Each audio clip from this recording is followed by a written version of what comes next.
그래서 오늘의 경제 소식 쇼미더 경제 코너에서 정철진 경제평론가와 함께 얘기 나눠보겠습니다. 안녕하세요. 네, 안녕하십니까.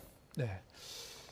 자, 오늘 1월 수출 실적이 나왔죠. 네. 월별 무역수지 적자폭이 지난달보다 더 늘었습니다. 그렇습니다. 100억 달러 적자. 네. 자, 이게 이제 통계 집계 이후에 처음이라고 하고 11개월 연속 무역수지 적자. 이게 뭐 심상치 않은 것 같습니다. 역시. 그렇습니다. 2월의 첫날이었는데요. 너무나도 안타깝고 너무나도 어떻게 보면 부정적이고 공포스러울 수 있는 그런 뉴스가 가장 먼저 전해졌습니다. 네. 우리나라는 역시 이 수출, 특히 무역이 성장의 가장 큰 핵심 동력이 될 텐데요.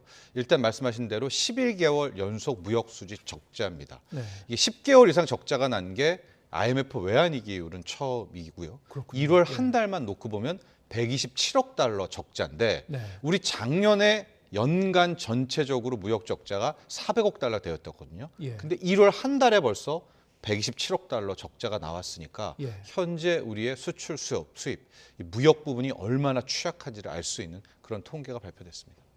네, 일단 그 100억 달러 수준을 넘었다는 것 자체가 빨간불이 켜졌다는 그렇습니다. 충분히 뭐 그런 지표로 볼 수 있을 것 같고요.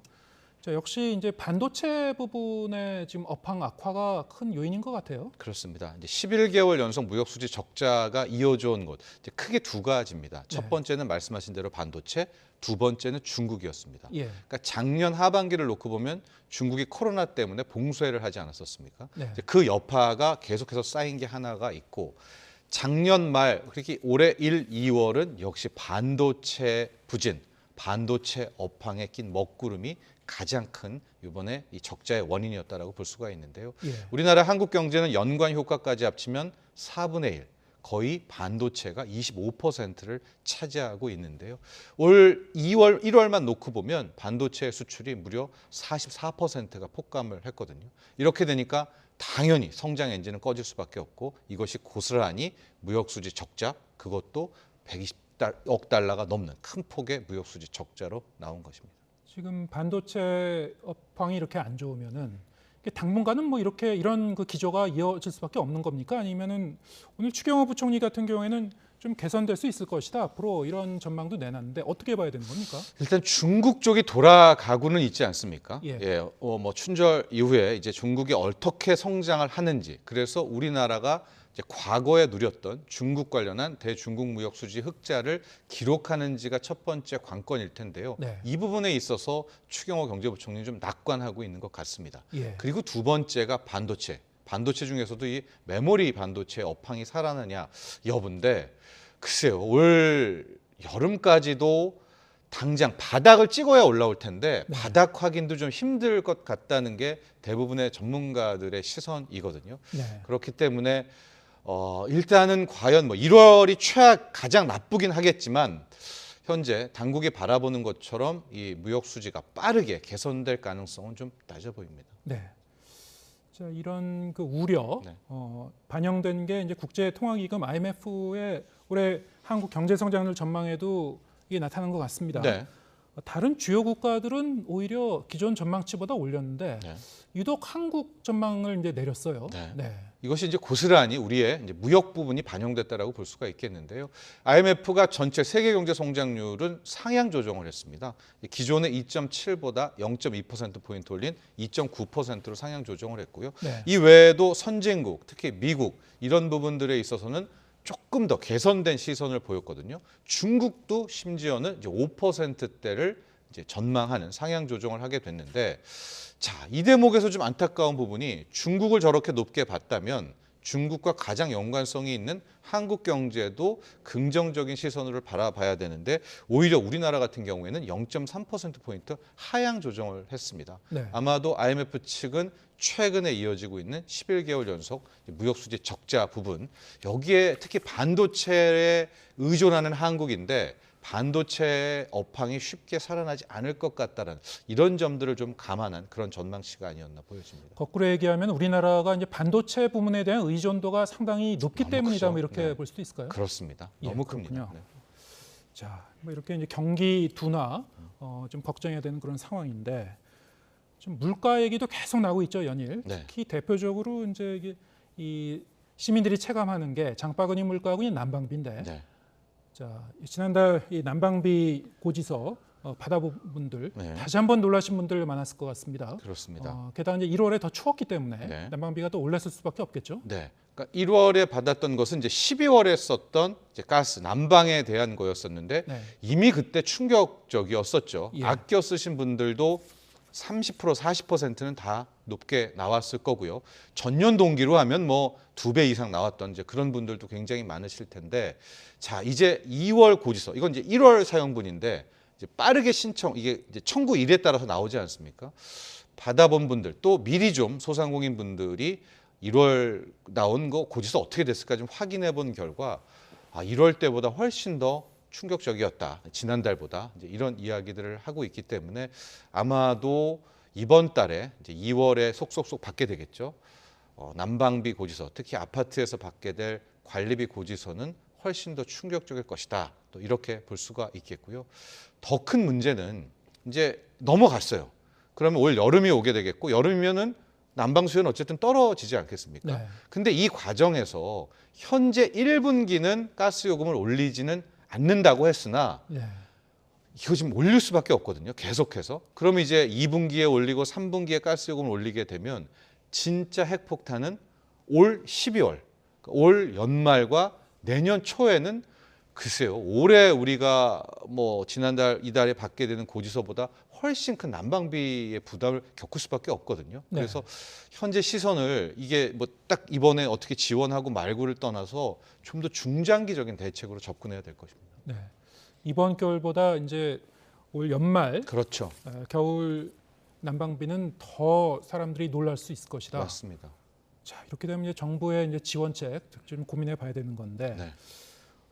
며칠 전에 정부가 1차로 발표했었던 이 난방비 지원책 기초생활수급자도 다 이제 커버하지 못한다고 그래서 맞습니다. 여러 가지 지적이 일어서 추가 대책을 내놨죠 오늘. 예. 네. 지난번에 나왔던 게 좀 헷갈린 겁니다. 뭐 에너지 바우처 같은 거에 2배로 늘렸고요. 뭐 사회적 취약계층들 배려 대상자는 이제 할인폭을 또 뭐 2배로 올리고 하는데 이렇게 할 경우에 오히려 이 사각지대가 많다는 지적이 굉장히 많았었고 네. 또 형평성 논란도 있었거든요. 그래서 아예 59만 2천 원이라는 금액을 정해 놓고 네. 소위 말하는 기초 수급자 여기에 그보다 한 단계 위지만 어려우신 분들 차상위 계층을 모두 다 59만 2천 원에 맞추게 된 겁니다. 자, 그래서 저기 뭐 예가 함께 나오는데 이 기초생활수급자도 뭐 교육수급자, 뭐 주거용 수급자 이런 것들이 있지 않습니까? 그래서 거기에 이미 받았다면 여기에 추가로 차액들을 더 받아서 어찌 됐건 59만 2천 원에 지원을 모두 받도록 저게 대상이 한 170만 가구 정도가 아마 저 59만 2천 원의 혜택을 받을 수 있게 된다라고 볼 수가 있겠고요. 네. 저 부분은 12월부터 올 3월 부분에 대한 가스 요금에서 쓸 수 있는 이제 할인 폭이다 이렇게 생각하시면 될 겁니다. 저 정도면 일단 급한 대로 가장 취약한 계층에 대해서는 뭐 지원 대책으로 실효성이 있다고 봐야 될까요? 그래도 큰 도움이 되겠죠. 거의 네. 60만 원 돈이기 때문에 이 어려우신 분들에게는 큰 도움이 될 수 있을 것 같은데 오늘 윤석열 대통령은 저 지원 부분을 이제 중산층까지도 좀 확대하자 서민 부분들에 대해서도 이야기를 하지 않았었습니까? 네. 아직까지 구체적인 방법은 나오지는 않았는데 그 정도로 확대를 한다면 뭐 액수는 아직까지 정해지지 않았지만 굉장히 많은 예산이 필요로 합니다. 그 다음은 이건 뭐 1,000억대, 2,000억대도 아니라 조 단위가 필요할 것 같거든요. 그래서 추후에 또 대통령실에서 어떤 식으로 서민과 중산층의 이 난방비에 대한 대책이 나올지도 함께 지켜봐야 될 것 같습니다.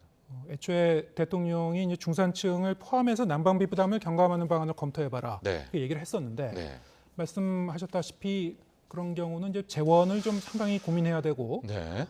현실성이 뭐 이렇게 크지 않다 이렇게 보시는 거군요. 그렇습니다. 뭐 추경을 하지 않고서는 네. 이거를 중산층까지 확대할 수 있는 재원은 상당히 현재로서는 좀 힘들어 보입니다. 예, 알겠습니다. 자, 이 뭐 설상가상이라는 얘기를 합니다만 네. 요즘 뭐 물가, 공공요금 뭐 계속 오르고 있죠. 오늘부터 서울 택시 기본 요금도 인상이 됐는데 네. 한꺼번에 너무 많이 오른 것 같아요. 그렇죠. 예. 뭐 예고는 했었던 거고요. 이제 2월 1일부터 택시 요금은 오른다 이런 것들은 많이 또 공시를 했는데 이게 난방비 폭탄에 또 오늘부터 과자 가격도 엄청 또 오르면서 생활 물가까지 오르면서 이 택시비 인상이 큰 부담으로 다가오고 있는 게 사실이고요. 뭐 계약적인 말씀을 드리면 이제 기본 요금은 3,800원에서 4,800원. 근데 이게 주행 거리도 짧아졌습니다. 네. 2km에서 1.6km여서 이제 오늘 오전에 택시 타신 분들 이렇게 좀 인터뷰를 했더니 평소보다 한 2,000원 뭐 이런 안팎 뭐 이것도 케이스 바이 케이스긴 하지만 네. 더 나온다. 이제 이렇게 언급을 하고 계십니다. 네. 이제 4월에 또 뭐 지하철 시내버스 요금도 오를 것으로 예상이 되고 있고 네. 바깥에 나가 보면은 사실 장바구니 물가 안 오른 게 없는 것 같거든요. 네. 네. 그렇습니다. 전방위적으로 오르는 것 같습니다. 택시비도 오른 데다가 이제 3월, 4월 이거는 확실한 인상폭은 정해지진 않았지만은 이제 버스 요금과 지하철 요금이 오르게 되거든요. 네.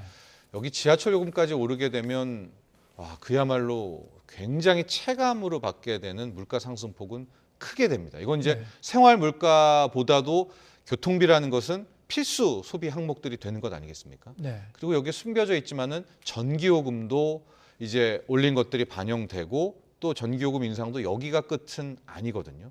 그럼 이제 더 올리게 된다면 이게 올 여름으로 당장 가버리면 여름에는 또 이제 냉방 수요가 있을 텐데 그때는 전기요금에 교통요금에 또 오르는 생활물가요금에 상당 부분 이런 서민들 특히 국민들이 느끼는 체감 물가는 굉장히 높게 될 것으로 보여집니다. 네.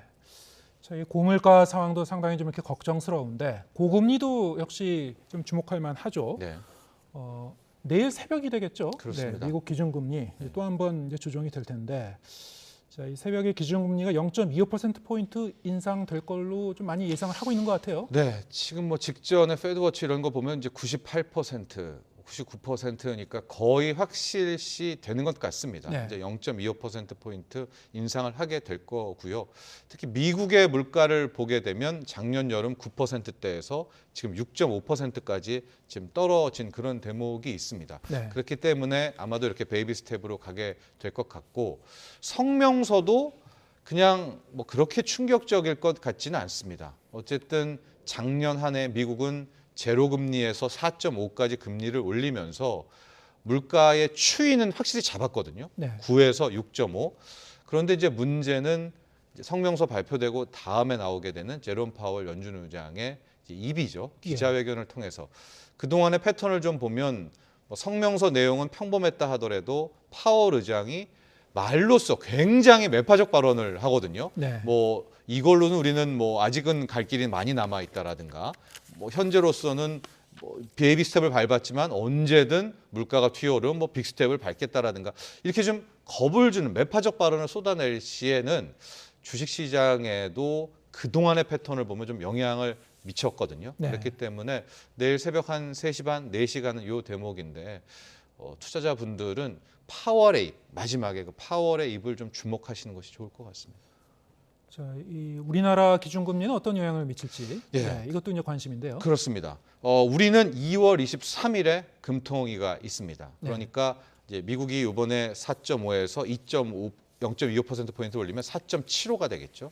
우리는 3.5기 때문에 그동안보다 1% 포인트보다는 좀 벌어지게 됩니다. 그래서 이제 2월 23일에 우리 한국은행은 어떻게 할 것인가가 굉장히 이제 초미의 관심사인데 아마도 이제 내일 2월 2일에는 우리나라의 1월 소비자 물가 상승률을 볼 수가 있습니다. 네. 여기가 한 뭐 4.9도 애매하고요. 한 4.8 밑으로 정도로 확 떨어져 준다면 약간 동결 쪽에 대한 뭐 의견과 주장도 좀 나오고는 있는데 네. 현재로서는 미국이 이제 한 번 더 올리면서 4.75가 되고 우리가 내일 물가를 확인했는데 뭐 4.9% 혹은 5%라고 한다면 우리도 0.25% 포인트를 올려서 3.75로 맞추게 되는 아마 이렇게 일단 2월을 보내게 되지 않을까 이런 전망이 우세합니다. 예, 알겠습니다. 오늘 말씀 여기까지 듣겠습니다. 정철진 경제평론가와 함께했습니다. 고맙습니다.